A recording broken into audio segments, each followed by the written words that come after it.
जय हिंद दोस्तों, Sandeep tricky math special YouTube channel में आप सभी का स्वागत है। बिहार पुलिस कांस्टेबल नई भर्ती 2023 जिसमें टोटल पोस्ट है 21,391। इस पोस्ट के लिए हिंदी प्लस व्याकरण मिलाकर टोटल 100 महत्वपूर्ण MCQ लेकर आए हैं। ये वीडियो अगर पूरा कम्प्लीटली देख लेते हैं तो यहाँ से मैक्सिमम प्रश्न आपके एग्जाम में देखने को मिलेगा। तो वीडियो को कम्प्लीट देखिए। वीडियो स्टार्ट करते हैं और चलते हैं हम प्रश्न की तरफ। पहला प्रश्न है आपके सामने कि मनोयोग का समानार्थी शब्द क्या होगा। चारों ऑप्शन देखिए और बताइए यहाँ पर 1 प्रश्न का सही आंसर क्या है। मनोयोग का समानार्थी क्या होगा। जो भी कैंडिडेट ऑप्शन नंबर बी के साथ जा रहे हैं अवधान बता रहे हैं, बिल्कुल ही सही जवाब है। सेकेंड प्रश्न है कि अचल का अनेकार्थी शब्द क्या होगा। अटल, सारस, मोती और कमल। बताइए यहाँ पर सेकेंड प्रश्न का सही आंसर क्या है। अचल का अनेकार्थी शब्द क्या होगा। जो भी कैंडिडेट ऑप्शन नंबर ए के साथ जा रहे हैं अटल, बिल्कुल ही सही जवाब है। चलिए नेक्स्ट यहाँ पर 3 प्रश्न है आपके सामने कि कोष का अनेकार्थक शब्द नहीं है। इनमें से कौन सा कोष का अनेकार्थक शब्द नहीं है। खाली, स्थान, म्यान और खजाना। तो 3 प्रश्न का जो भी कैंडिडेट ऑप्शन नंबर ए के साथ जा रहे हैं खाली बता रहे हैं, बिल्कुल ही सही जवाब है। 4 प्रश्न है कि बहाव शब्द में प्रयुक्त प्रत्यय कौन सा है। चारों ऑप्शन देखिए और बताइए यहाँ पर 4 प्रश्न का सही आंसर क्या है। प्रत्यय किसे कहते हैं। वे शब्द जो किसी शब्द के अंत में लगकर उसके अर्थ में परिवर्तन ला देते हैं उसे प्रत्यय कहते हैं। और उपसर्ग जो किसी शब्द के पहले लगकर उसके अर्थ में परिवर्तन ला देते हैं उसे उपसर्ग कहते हैं। तो यहाँ पे बहाव में कौन सा प्रत्यय लगा हुआ है तो आओ। जो भी कैंडिडेट ऑप्शन नंबर सी के साथ जा रहे हैं, बिल्कुल ही सही जवाब है। नेक्स्ट यहाँ पर 5 प्रश्न आपके सामने निम्न में से कौन सा शब्द कृदंत प्रत्यय से बना है। चारों ऑप्शन देखिए और बताइए यहाँ पर 5 प्रश्न का सही आंसर क्या है। यहाँ पर बिकाऊ इसका सही आंसर हो जाएगा। 6 प्रश्न की पुरोहित में उपसर्ग कौन सा लगा है। जल्दी से बताइए यहाँ पर 6 प्रश्न का सही आंसर क्या है। तो पुरोहित उपसर्ग क्या है, तो जो किसी शब्द के पहले लगकर उसका अर्थ में परिवर्तन लाए। तो यहाँ पर पुरह जो है ये एक उपसर्ग है। इसका राइट आंसर है ऑप्शन नंबर बी। नेक्स्ट यहाँ पर 7 प्रश्न है आपके सामने कि कौन सा उपसर्ग आचार शब्द से पूर्व लगने पर उसका अर्थ जुल्म हो जाता है। जल्दी से बताइए यहाँ पर 7 प्रश्न का सही आंसर क्या है। तो देखिए यहाँ पर आचार शब्द है और यहाँ पर अति जब ऐड कीजिएगा तो यहाँ पर अत्याचार हो जाएगा और अत्याचार है जो कि जुल्म है। इसका राइट आंसर है ऑप्शन नंबर बी। नेक्स्ट यहाँ पर 8 प्रश्न है आपके सामने निर्वाह में प्रयुक्त उपसर्ग कौन सा है। जल्दी से बताइए यहाँ पर 8 प्रश्न का सही आंसर क्या है। जो भी कैंडिडेट ऑप्शन नंबर सी के साथ जा रहे हैं नीर बता रहे हैं, बिल्कुल ही सही जवाब है। 9 प्रश्न है निम्न में से किस शब्द में प्रत्यय का प्रयोग हुआ है। बताइए यहाँ पर 9 प्रश्न का सही आंसर क्या है। तो यहाँ पर धनिक जो है, धनिक में इक प्रत्यय का प्रयोग किया गया है। तो इसका राइट आंसर है ऑप्शन नंबर डी। नेक्स्ट यहाँ पर 10 प्रश्न है आपके सामने अतीव शब्द में निम्नलिखित में से कौन सा उपसर्ग है। जल्दी से बताइए अतीव शब्द में कौन सा उपसर्ग लगा हुआ है। तो 10 प्रश्न का जो भी कैंडिडेट ऑप्शन नंबर सी के साथ जरा अति बता रहे हैं, बिल्कुल ही सही जवाब है। सेशन आप लोग को अच्छा लग रहा है तो वीडियो को लाइक कर दीजिए, अपने दोस्तों के पास शेयर कर दीजिए। और जितने भी कैंडिडेट अभी तक इस चैनल को सब्सक्राइब नहीं किए होंगे तो चैनल को भी सब्सक्राइब कर लीजिएगा। 11 प्रश्न है चिरायु शब्द में प्रयुक्त उपसर्ग कौन सा है। ची, चीर, यू और आयु। बताइए यहाँ पर 11 प्रश्न का सही आंसर क्या है। तो चिरायु शब्द में चीर उपसर्ग लगा हुआ है। इसका राइट आंसर है ऑप्शन नंबर बी। अ उपसर्ग से बना शब्द कौन सा है। बताइए यहाँ पर 12 प्रश्न का सही आंसर क्या है। तो अचेत हो जाएगा। चेत में जब अ जोड़ेंगे तो ये अचेत बन जाएगा और अ है जो कि एक उपसर्ग है। नेक्स्ट क्वेश्चन देखते हैं यहाँ पर 13 प्रश्न है कि परि उपसर्ग से कौन सा शब्द जोड़े जिनसे उसका अर्थ छोड़ना हो जाता है। बताइए यहाँ पर 13 प्रश्न का सही आंसर क्या है। तो देखिए हार में जब हम परि जोड़ेंगे तो परिहार हो जाएगा। परिहार हो जाएगा और परिहार का अर्थ होता है कि छोड़ना। इसका राइट आंसर है ऑप्शन नंबर बी। लौकिक शब्द में कौन सा प्रत्यय लगा हुआ है। बताइए यहाँ पर 14 प्रश्न का सही आंसर क्या है। तो जो भी कैंडिडेट ऑप्शन नंबर बी के साथ जा रहे हैं ई के, बिल्कुल ही सही जवाब है। सब टाइप का प्रश्न इस सेशन में मिलने वाला है तो धैर्य से इस वीडियो को पूरा कम्प्लीटली देखिए आप लोग। नेक्स्ट यहाँ पर 15 प्रश्न आपके सामने गमन शब्द को विपरीतार्थक बनाने के लिए किस उपसर्ग का प्रयोग करेंगे। बताइए यहाँ पर गमन एक शब्द है, इसका विपरीतार्थक बनाने के लिए इसमें कौन सा उपसर्ग का प्रयोग करेंगे।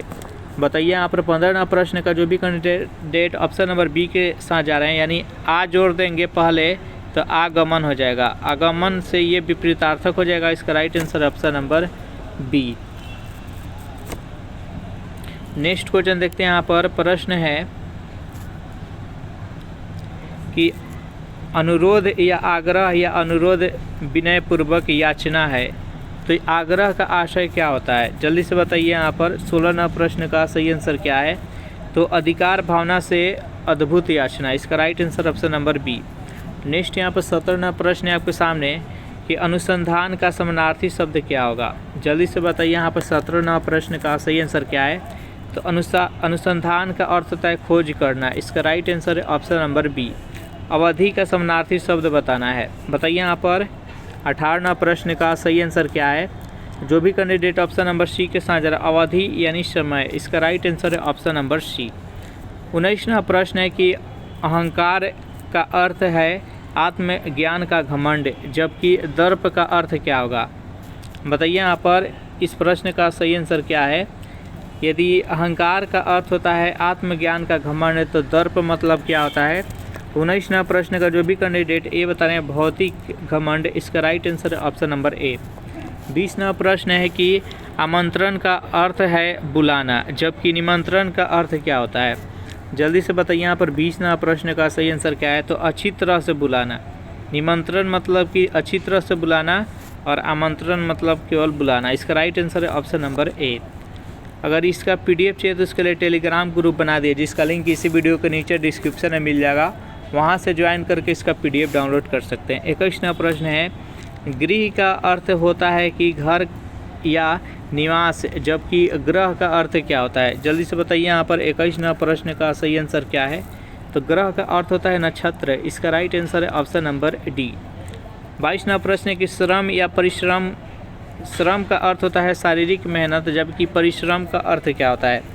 बताइए यहाँ पर 22वां प्रश्न का सही आंसर क्या है, तो शारीरिक और मानसिक रूप से मेहनत करना। केवल श्रम का अर्थ होता है शारीरिक मेहनत और परिश्रम का अर्थ होता है शारीरिक और मानसिक दोनों रूप से मेहनत करना। 23वां प्रश्न है कि अंगरक्षक का तद्भव क्या होगा। बताइए यहाँ पर 23वां प्रश्न का सही आंसर क्या है, तो अंगरक्षक का तद्भव हो जाएगा अंगरक्षा, इसका राइट आंसर ऑप्शन नंबर सी।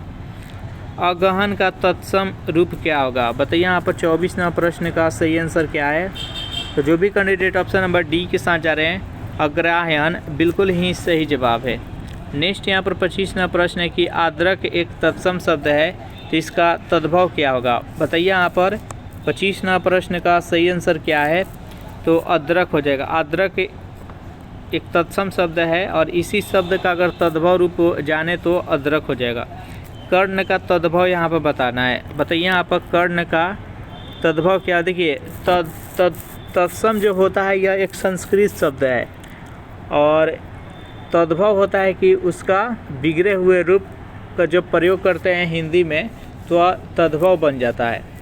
तो नेक्स्ट यहाँ पर 26वां प्रश्न है कि कर्ण मतलब एक संस्कृत शब्द है, संस्कृत शब्द को ही तत्सम कहते हैं और इसका तद्भव हो जाएगा कान, जिसको हिंदी में प्रयोग करते हैं नॉर्मली आम बोलचाल की भाषा में, इसका right answer option number A. Next यहाँ पर 27वां प्रश्न है कि निम्न में तद्भव तत्सम का कौन सा युग्म सही नहीं है। बताइए यहाँ पर 27वां प्रश्न का सही आंसर क्या है। देखिए 14 यानी चतुर्थ 10, पिया यानी प्रिय, साफ यानी स्वच्छ और डंडा यानी डंडा, यह जो कि गलत है, इसका राइट आंसर है ऑप्शन नंबर डी। आप सब में देखते होंगे एक संस्कृत शब्द है और एक हिंदी शब्द है, तो यहाँ पर तद्भव और तत्सम अच्छा युग्म है, ये ए बी और सी, यहाँ पर डी है जो कि गलत है। 28वां प्रश्न है निम्न में से तत्सम तद्भव का सही जोड़ा नहीं है, कौन सा है, यहाँ पर बताइए। यहाँ पर 28वां प्रश्न का सही आंसर क्या है। 28वां प्रश्न का जो भी कैंडिडेट यहाँ पर ऑप्शन नंबर सी के साथ जा रहे हैं, बिल्कुल ही सही जवाब है। नेक्स्ट यहाँ पर 29वां प्रश्न है कि भूख शब्द का तत्सम शब्द क्या होगा। बताइए यहाँ पर 29वां प्रश्न का सही आंसर क्या है, तो इसका हो जाएगा बुभुक्षा, इसका राइट आंसर है ऑप्शन नंबर बी। 30वां प्रश्न कि संस्कृत के शब्द जो हिंदी में ज्यों के त्यों प्रयुक्त होते हैं वो क्या कहलाते हैं? बताइए यहाँ पर 30वां प्रश्न का सही आंसर क्या है? तो संस्कृत के शब्द होते हैं लेकिन हिंदी में ज्यों का त्यों उसका प्रयोग करते हैं, वे शब्द को हम क्या कहते हैं? तो उसको ही हम तत्सम कहते हैं। इसका right answer option number C, फूल का पर्यायवाची नहीं है। इनमें से कौन सा फूल का पर्यायवाची नहीं है? 31वां प्रश्न का जो भी कैंडिडेट ऑप्शन नंबर डी के साथ जाए तनुजा बता रहे हैं, बिल्कुल ही सही जवाब है। 32वां प्रश्न कि बीणा पाणी का पर्यायवाची शब्द बताना है। बताइए यहाँ पर 32वां प्रश्न का सही आंसर क्या है? तो बीणा जिसके हाथ में हो उसको बीणा पाणी बोलते हैं अर्थात सरस्वती जी। इसका right answer option number B. दिए हुए शब्दों में भिन्न अर्थ वाला शब्द को आपको चुनना है। भास्कर, रवि, सुधाकर और दिवाकर। बताइए यहाँ पर 33वां प्रश्न का सही आंसर क्या है? यहाँ पर सुधाकर है जो कि भिन्न है। यहाँ पर भास्कर, रवि, दिवाकर सभी के सभी सूर्य का पर्यायवाची शब्द है। नेक्स्ट यहाँ पर 34वां प्रश्न है आपके सामने, तो मीन का पर्यायवाची शब्द क्या होगा? बताइए यहाँ पर 34वां प्रश्न का सही आंसर क्या है? तो देखिए मीन मतलब होता है मछली, इसका पर्यायवाची मत्स्य हो जाएगा। इसका राइट आंसर है ऑप्शन नंबर सी। 35वां प्रश्न के दिन का पर्यायवाची शब्द नहीं है। बताइए यहाँ पर 35वां प्रश्न का सही आंसर क्या है? तो दिन मतलब होता है गरीबी, इसका पर्यायवाची नहीं है। इसका right answer option number B. Next यहाँ पर 36वां प्रश्न के भुजंग का पर्यायवाची शब्द है। इसमें भुजंग का पर्यायवाची शब्द बताना है। जल्दी से बताइए यहाँ पर 36वां प्रश्न का सही आंसर क्या है? तो देखिए भुजंग का पर्यायवाची सर्प हो जाएगा। सांप जो होता है, सांप का ही पर्यायवाची भुजंग और सर्प है। खर का पर्यायवाची शब्द आपको बताना है। बताइए यहाँ पर खर का पर्यायवाची शब्द क्या होगा? 37वां प्रश्न का जो भी कैंडिडेट ऑप्शन नंबर सी के साथ जा रहे हैं, गड्ढा बता रहे हैं, बिल्कुल ही सही जवाब है। नेक्स्ट यहाँ पर 38वां प्रश्न है आपके सामने कि स्तन्य का पर्यायवाची शब्द बताना है। जितने भी प्रश्न है मैक्सिमम प्रश्न आपके एग्जाम में ऐसा ही देखने को मिलेगा, हूबहू छपने वाला है, तो इस अच्छे से वीडियो को देख लीजिए। 38वां प्रश्न है कि स्तन्य का पर्यायवाची शब्द क्या होगा? तो दूध हो जाएगा। इसका राइट आंसर है ऑप्शन नंबर डी। तरनी का पर्यायवाची शब्द बताना है। जल्दी से बताइए यहाँ पर। सिलेक्टेड ये सभी के सभी प्रश्न है और मोस्ट इम्पोर्टेंट है, ऐसे प्रश्न आपके एग्जाम में 100% देखने को मिलेगा। तरनी का पर्यायवाची शब्द बताना है। बताइए यहाँ पर 39वां प्रश्न का सही आंसर क्या है? तो सूर्य का पर्यायवाची होता है तरनी। नेक्स्ट यहाँ पर 40वां प्रश्न है कि अनिल का पर्यायवाची शब्द बताना है। जल्दी से बताइए यहाँ पर 40वां प्रश्न का सही आंसर क्या है? तो अनिल का पर्यायवाची पवन हो जाएगा, वायु हो जाएगा। इसका right answer option number C. Next यहाँ पर 41वां प्रश्न है कि समुद्र मंथन करना का अर्थ क्या होगा? अब यहाँ से मुहावरा स्टार्ट होगा। तत्सम तद्भव देख लिए, पर्यायवाची शब्द देख लिए, उपसर्ग प्रत्यय देख लिए, अब यहाँ से मुहावरा शुरू होगा। 21वां प्रश्न है समुद्र मंथन करना, इसका अर्थ क्या होगा? तो 41वां प्रश्न का जो भी कैंडिडेट ऑप्शन नंबर डी के साथ जा रहे हैं, समुद्र मंथन करना का अर्थ है कि कठोर परिश्रम करना, बहुत ही कठोर परिश्रम करना। इसका right answer option number D. Next यहाँ पर 42वां प्रश्न है आंतरियों में बल भरना का अर्थ क्या होता है? बताइए यहाँ पर 42वां प्रश्न का सही आंसर क्या है? तो आंतरियों में बल भरना का अर्थ होता है कि बहुत हंसना। इसका राइट आंसर है ऑप्शन नंबर बी। कच्चे घड़े पानी भरना का अर्थ क्या होता है? जल्दी से बताइए यहाँ पर। घड़ा कच्चा है और उसमें पानी भरना, इसका अर्थ क्या होता है मुहावरे का? तो 43वां प्रश्न का जो भी कैंडिडेट ऑप्शन नंबर बी के साथ जा रहे हैं, ठीक ढंग से काम न करना। इसका राइट आंसर है ऑप्शन नंबर बी। नेक्स्ट यहाँ पर 44वां प्रश्न है आपके सामने कि विहंगम दृष्टि का अर्थ क्या होता है? बताइए यहाँ पर 44वां प्रश्न का सही आंसर क्या है? विहंगम दृष्टि का अर्थ क्या होता है? जो भी कैंडिडेट ऑप्शन नंबर सी के साथ जा रहे हैं, सम्यक दृष्टि, बिल्कुल ही सही जवाब है। इसका राइट आंसर है ऑप्शन नंबर सी। नेक्स्ट यहाँ पर 45वां प्रश्न की पुत्र की हरकतों से तंग आकर पिता ने उसे कहीं का न रखा, ठिकाने लगा दिया, तिलांजलि दे दी और घर से निकाल दिया। बताइए यहाँ पर सही सटीक कौन सा अर्थ है यहाँ पर आएगा, कौन सा वाक्य यहाँ पर भरा जाएगा? जल्दी से बताइए यहाँ पर 45वां प्रश्न का सही आंसर क्या है?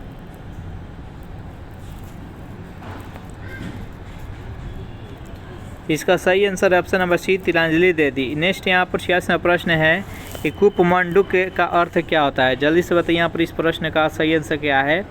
तो जो भी कैंडिडेट यहाँ पर ऑप्शन नंबर सी के साथ जा रहे हैं, यानी अत्यंत सीमित ज्ञान होना, बिल्कुल ही सही जवाब है। नेक्स्ट यहाँ पर 47वां प्रश्न की भागीरथ प्रयत्न करना।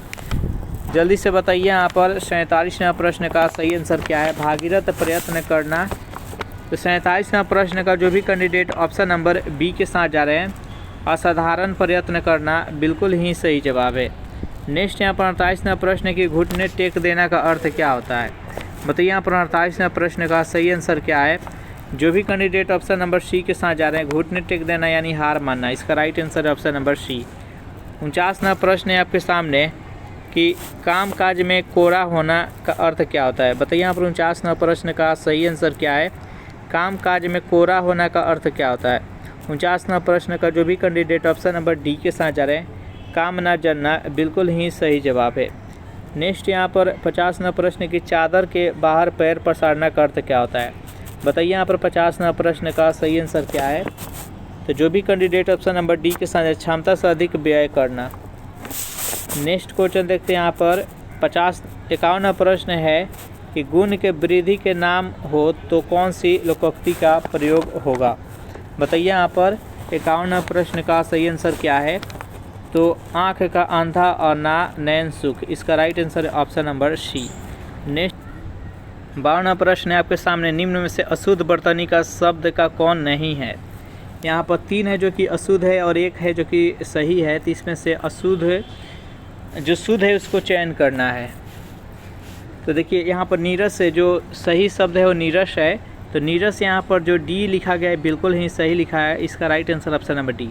निम्न में से अशुद्ध बर्तनी का शब्द कौन सा नहीं है। इनमें से कौन सा अशुद्ध बर्तनी का शब्द नहीं है, जल्दी से बताइए। यहाँ पर मूल शब्द जो लिखा गया वो नारी लिखा गया है।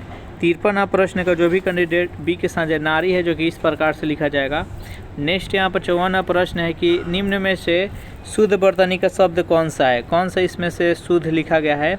सुंदरता है जो कि मूल शब्द है। तो 54वां प्रश्न का जो भी कैंडिडेट ऑप्शन नंबर सी के साथ जाए, सुंदरता इस प्रकार से लिखा जाएगा, इसका राइट आंसर है ऑप्शन नंबर सी। नेक्स्ट यहाँ पर 55वां प्रश्न है, निम्न में से शुद्ध बर्तनी का शब्द कौन सा है। यहाँ पर शुद्ध शब्द जो मूल शब्द है वो विनती है। बताइए यहाँ पर 55वां प्रश्न का सही आंसर क्या है। तो विनती इस प्रकार से लिखा जाएगा, इसका राइट आंसर है ऑप्शन नंबर ए। नेक्स्ट यहाँ पर 56वां प्रश्न है कि निम्न में शुद्ध बर्तनी का शब्द कौन सा है।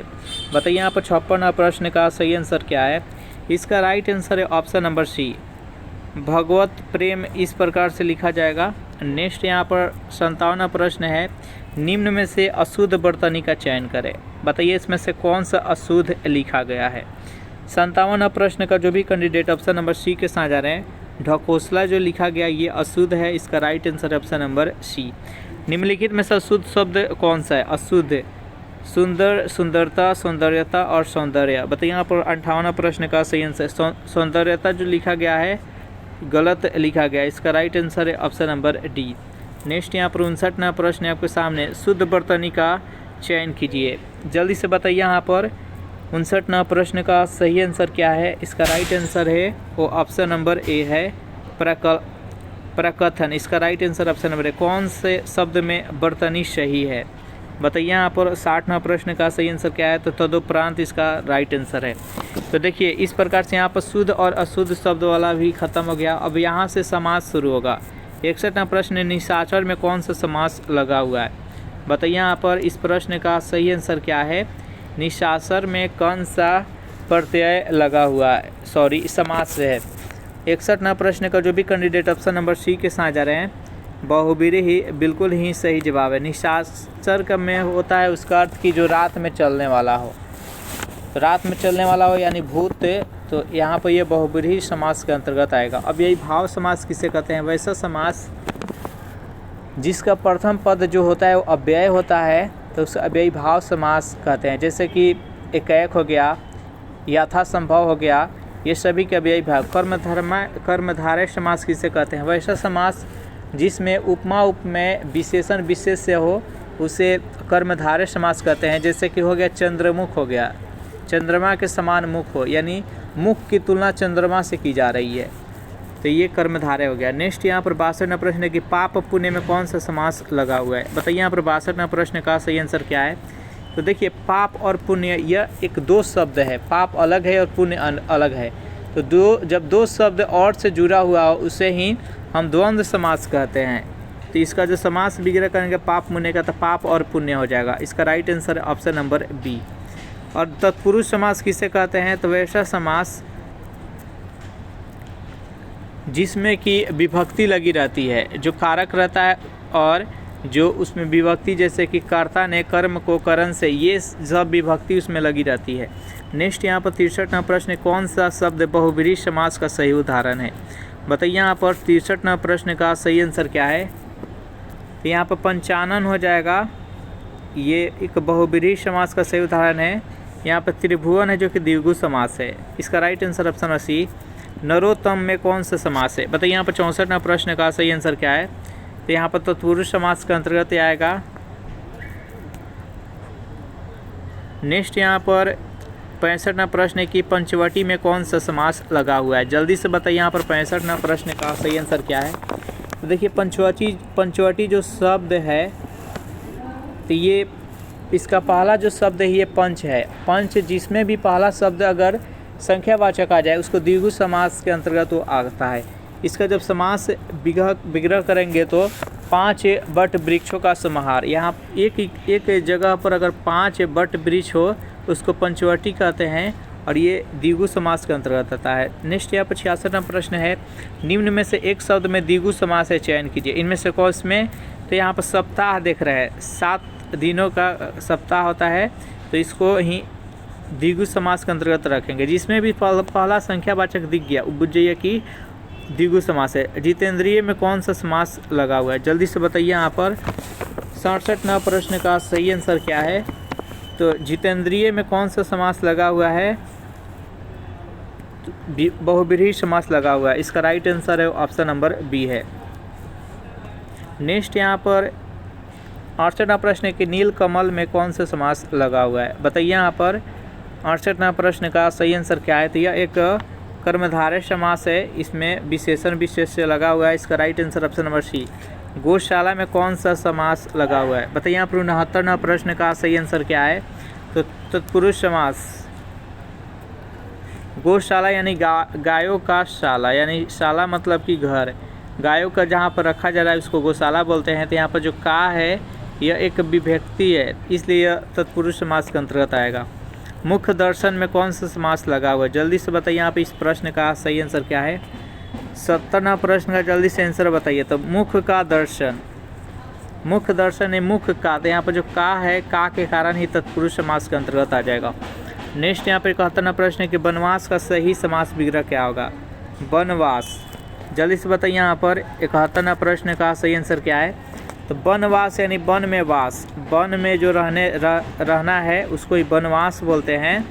जैसे श्री राम जी का वनवास हुआ था, तो ये वनवास ये कौन सा? यहाँ पर मैं आपको दिख गया यानी तत्पुरुष समास है। नेक्स्ट यहाँ पर 72वां प्रश्न है, अव्ययी भाव समास का उदाहरण इनमें से कौन सा है? जैसे ही अव्ययी भाव दिखा तो आपको पहला शब्द देखना है कि किसमें अव्यय लगा हुआ है। तो यहाँ पर जो प्रति है, प्रति एक अव्यय है, तो प्रति और दिन यहाँ पर शब्द है, तो यह अव्ययी भाव समास के अंतर्गत आ जाएगा। नेक्स्ट यहाँ पर 73वां प्रश्न है, कौन सा शब्द अव्ययी भाव समास का उदाहरण है? जल्दी से बताइए। फिर आपको देखना है क्या? अव्यय देखना है। यहाँ पर देख सकते हैं मन, मन है जो कि अव्यय है, मन माना। इसका राइट आंसर ऑप्शन है। तत्पुरुष समास का उदाहरण जल्दी से बताइए। इस प्रश्न का सही आंसर क्या है? तो इसमें आपको क्या खोजना है? तो विभक्ति खोजना है। नेक्स्ट बताइए यहाँ पर 74वां प्रश्न का सही आंसर क्या है? तो यहाँ पर दीनानाथ, इसका राइट आंसर है ऑप्शन नंबर डी। नेक्स्ट यहाँ पर 75वां प्रश्न है, दीनानाथ में कौन सा समास लगा हुआ है? तो तत्पुरुष समास लगा हुआ है। नेक्स्ट यहाँ पर तरनी, तनुजा, टट्टे, तमाल, तरुवन, छाय में कौन सा अलंकार है? बताइए यहाँ पर 76वां प्रश्न का सही आंसर क्या है? इसका राइट आंसर है ऑप्शन नंबर ए, अनुप्रास।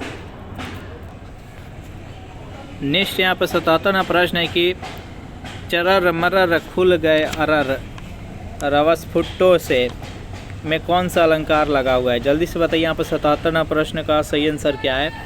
तो इसका राइट आंसर है ऑप्शन नंबर ए, अनुप्रास। नेक्स्ट यहाँ पर 78वां प्रश्न है आपके सामने कि रहीमन जो गति दीप की, कुल कपुत गति सोए, 12 उजियारे लगे, बढ़े अंधेरों होए। प्रस्तुत पंक्ति में कौन सा अलंकार लगा हुआ है? जल्दी से बताइए यहाँ पर इस प्रश्न का सही आंसर क्या है। तो यहाँ पर 78वां प्रश्न का जो भी कैंडिडेट ऑप्शन नंबर डी के साथ जा रहे हैं, श्लेष बता रहे हैं, बिल्कुल ही सही जवाब है। नेक्स्ट यहाँ पर 79वां प्रश्न है, तीर बेर खाती थी, वे 3 बेर खाती है, में कौन सा अलंकार लगा हुआ है? बताइए यहाँ पर 79वां प्रश्न का सही आंसर क्या है। इसका राइट आंसर है ऑप्शन नंबर सी, यमक। नेक्स्ट यहाँ पर 80वां प्रश्न है आपके सामने, निम्नलिखित में से कौन सा शब्द अलंकार नहीं है? बताइए यहाँ पर 80वां प्रश्न का सही आंसर क्या है। यहाँ पर उपमा, इसका राइट आंसर है ऑप्शन नंबर सी। तोता डाली पर बैठा है, वाक्य में यहाँ पर कारक आपको बताना है। जल्दी से बताइए यहाँ पर इस प्रश्न का सही आंसर क्या है। यहाँ पर आपको दिख रहा है, तो इस कौन सा कारक है?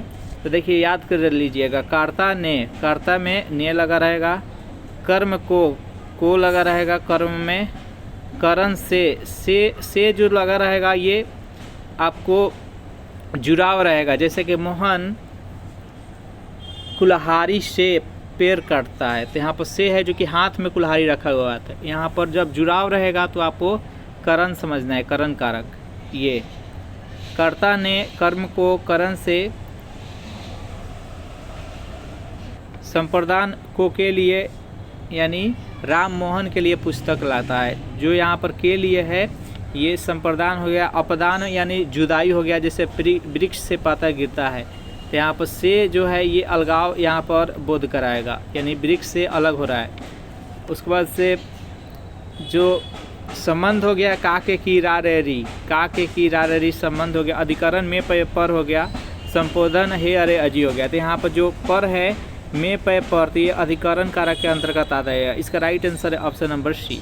नेक्स्ट यहाँ पर 82वां प्रश्न की, मुरली गांव से चला गया, वाक्य में कौन सा कारक है? बताइए यहाँ पर देखिए से है, तो जल्दी से बताइए यहाँ पर 82वां प्रश्न का सही आंसर क्या है। तो से जो आ गया, यहाँ पर जुदाई हो रहा है, अपदान हो जाएगा, अलग हो रहा है। मुरली गांव से चला गया, अलग हो गया। इसका राइट आंसर है ऑप्शन नंबर डी। कारक के चिन्हों को यह भी कहा जाता है। जल्दी से बताइए यहाँ पर 83वां प्रश्न का सही आंसर क्या है। तो प्रसर्ग भी कहा जाता है इसको। नेक्स्ट यहाँ पर 84वां प्रश्न है आपके सामने, वे उत्तम संस्कारों से हमें दृढ़ करेंगे, वाक्य में किस कारक का प्रयोग किया गया है? यहाँ पर देखिए से लगा हुआ है। जल्दी से बताइए यहाँ पर 84वां प्रश्न का सही आंसर क्या है। तो करण हो जाएगा। नेक्स्ट यहाँ पर 85वां प्रश्न की, मोहिनी ने निबंध लिखा, यहाँ पर देखिए ने लगा हुआ है। जल्दी से बताइए यहाँ पर, ये इसमें कारक नहीं देखना है, कारक रहता तो यहाँ पर ने को लेकर हम कर्ता बोल देते, लेकिन यहाँ पर बताना कि ये किस प्रकार का क्रिया लगा हुआ है। बताइए यहाँ पर 85वां प्रश्न का सही आंसर क्या है। जो भी कैंडिडेट ऑप्शन नंबर बी के साथ जा रहे हैं, यानी सकर्मक, बिल्कुल ही सही जवाब है। नेक्स्ट यहाँ पर 86वां प्रश्न है कि सब ग्रामवासी खजाना लूटने को दौड़ पड़े, इस वाक्य में कौन सी क्रिया है? बताइए यहाँ पर 86वां प्रश्न का सही आंसर क्या है। तो संयुक्त क्रिया है। इसका राइट आंसर है ऑप्शन नंबर ए। 87वां प्रश्न है आपके सामने, किस वाक्य में क्रिया वर्तमान काल में है? बताइए यहाँ पर 87वां प्रश्न का सही आंसर क्या है। तो यहाँ पर देखिए, उसने फल खा लिए, तो ये तो अब पास्ट टेंस, यहाँ पर थे आ गया, पास्ट टेंस का बात हो रहा है। अचानक बिजली कौड़ उठी, और यहाँ पर कल वे आने वाले थे, सभी के सभी पास्ट। यहाँ पर मैं तुम्हारा पत्र पढ़ रहा हूँ, अभी वर्तमान में पढ़ रहा हूँ। इसका right answer option number B. Next यहाँ पर 88वां प्रश्न है कि कृदंत प्रत्यय किस शब्दों के साथ जुड़ते हैं? बताइए यहाँ पर 88वां प्रश्न का सही आंसर क्या है। तो जो क्रिया के साथ जुड़ते हैं प्रत्यय, उसको ही कृदंत बोला जाता है। इसका right answer option number D. धातु के बाद क्या लगाने से पूर्वकालिक क्रिया बनते हैं? बताइए यहाँ पर 89वां प्रश्न का सही आंसर क्या है। तो इसका आंसर हो जाएगा बी। जैसे मोहन है अपत्र, राम यह काम कर चुका है, यहाँ पर कर जब लगा देंगे तो पूर्वकालिक क्रिया हो जाएगा। नेक्स्ट यहाँ पर 90वां प्रश्न है, भाषा की सबसे छोटी इकाई को क्या कहते हैं? बताइए यहाँ पर 90वां प्रश्न का सही आंसर क्या है। तो भाषा की सबसे छोटी इकाई को वर्ण कहते हैं, और वर्ण मिलकर शब्द का निर्माण करते हैं, और शब्द मिलकर वाक्य का निर्माण करते हैं, और वाक्य मिलकर पैराग्राफ का निर्माण करते हैं। नेक्स्ट यहाँ पर 6 यहाँ पर दिया गया है कवर की छ, तो ये ध्वनि के किस के अंतर्गत आती है? बताइए यहाँ पर 91वां प्रश्न का सही आंसर क्या है? तो इसको संयुक्त वर्ण कहते हैं। ये दो वर्णों से मिलकर जो बनता है उसको संयुक्त वर्ण कहा जाता है। तो यहाँ पर जो कवर की छ है यह एक संयुक्त वर्ण है। नेक्स्ट यहाँ पर 92वां प्रश्न आपके सामने, निम्नलिखित में से उच्चारण स्थान के आधार पर कंठ से लेकर मुख तक विवरण में उच्चरित व्यंजन ध्वनि का सही अनुक्रम क्या होगा? बताइए यहाँ पर 92वां प्रश्न का सही आंसर क्या है? इसका राइट आंसर है ऑप्शन नंबर ए। देखिए क ख ग जो होता है क से लेके अंग तक होता है, ये सभी का उच्चारण हम कंठ से करते हैं। फिर च से लेकर य तक जो होता है वर्ण, उसका उच्चारण हम तालु से करते हैं, तालव्य बोलते हैं। उसके बाद से यहाँ पर ट से लेकर ड़ तक हो गया, ये वत्सर्ग कहते हैं। और त से लेके न तक हो गया, ये दंत से उच्चारण करते हैं। और प से लेकर म तक ये ओठ से उच्चारण करते हैं। तो इसका right answer option number A. Next यहाँ पर 93वां प्रश्न है कि वर्णमाला कहते हैं। बताइए यहाँ पर 93वां प्रश्न का सही आंसर क्या है? वर्णमाला किसे कहते हैं? तो 93वां प्रश्न का जो भी कैंडिडेट ऑप्शन नंबर डी के साथ है, वर्णों के व्यवस्थित समूह को वर्णमाला कहते हैं। इसका राइट आंसर ऑप्शन डी। निम्नलिखित में से कौन सा स्वर नहीं है? बताइए यहाँ पर। देखिए वे वर्ण जो उच्चरित होने के लिए किसी दूसरे वर्ण की सहायता नहीं लेती है, उसे ही स्वर वर्ण कहते हैं। इसमें से कौन नहीं है? जल्दी से बताइए यहाँ पर 94वां प्रश्न का सही आंसर क्या है? तो जो भी कैंडिडेट ऑप्शन नंबर डी, यहाँ जो है ना, यह एक व्यंजन वर्ण है। और यहाँ पर अ हो गया, उ हो गया, ए, सभी के सभी स्वर वर्ण है। इसका right answer option number D. Next यहाँ पर 95वां प्रश्न है कि निम्नलिखित में से कौन सा एक संयुक्त व्यंजन नहीं है? संयुक्त व्यंजन यानी दो वर्णों से मिलकर बना होता है, उसको संयुक्त बोलते हैं। तो यहाँ पर देखिए कवर की छ हो गया, त्र हो गया, ज्ञ हो गया, सभी के सभी संयुक्त व्यंजन है। बाकी यहाँ पर जो यहाँ पर मूर्धन्य ष है यह नहीं है। इसका right answer option B. Next यहाँ पर 96वां प्रश्न है कि निम्न में से नासिक्य व्यंजन कौन सा है? नाकिष्य व्यंजन यानी जो इसका उच्चारण नाक से हम करते हैं। जल्दी से बताइए यहाँ पर 96वां प्रश्न का सही आंसर क्या है?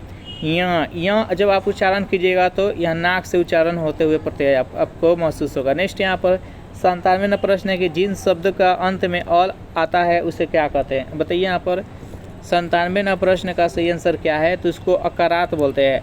अकारांत उसको बोला जाता है।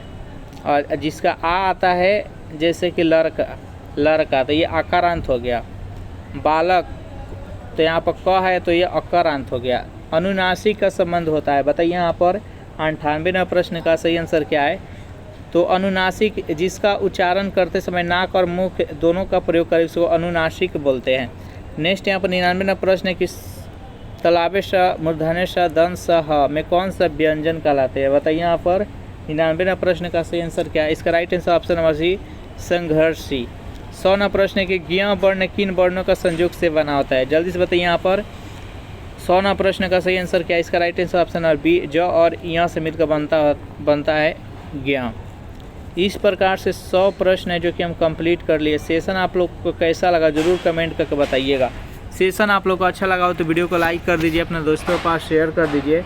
और जो भी कैंडिडेट अभी तक इस चैनल को सब्सक्राइब नहीं किए होंगे तो चैनल को भी फटाफट सब्सक्राइब कर लीजिए। Thanks for watching this video. मिलते हैं नेक्स्ट वीडियो में।